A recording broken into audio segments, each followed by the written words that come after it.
কিশোরগঞ্জের বাজিতপুরে বাংলাদেশ জামায়াতে ইসলামী সহ ইসলামী দলগুলো জুলাই সনদ ও আগামী জাতীয় সংসদ নির্বাচনে পিআর পদ্ধতি সহ ৫ দফা দাবিতে বিক্ষোভ সমাবেশ করেছে।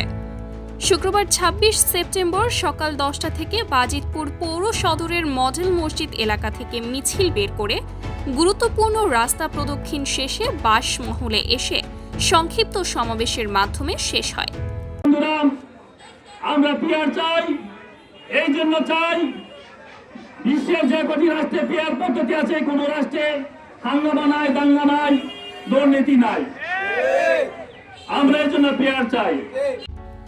এ সময় বক্তব্য রাখেন বাজিতপুর উপজেলা জামায়াতের আমির ডক্টর ইয়াকুত আলী, সাবেক আমির আবু তাহের মাস্টার, নায়েবে আমির ফারুক আহমদ, ইসলামী আন্দোলন বাংলাদেশ বাজিতপুর উপজেলা সেক্রেটারি ডক্টর সেলিম হায়দার, বাজিতপুর উপজেলা জামায়াতের সেক্রেটারি মাওলানা ডক্টর মোবারক উল্লাহ, কর্মপরিষদ সদস্য হাফেজ আব্দুল কাদির, হাজী আব্দুল হক, কিশোরগঞ্জ জেলা যুব অধিকার পরিষদ ক্রীড়া সম্পাদক মনসুর আলম, বাংলাদেশ ইসলামী ছাত্র শিবির বাজিতপুর উপজেলা সভাপতি হিজবুল্লাহ, সেক্রেটারি আরাফাত, কলেজ সভাপতি আলী হোসেন।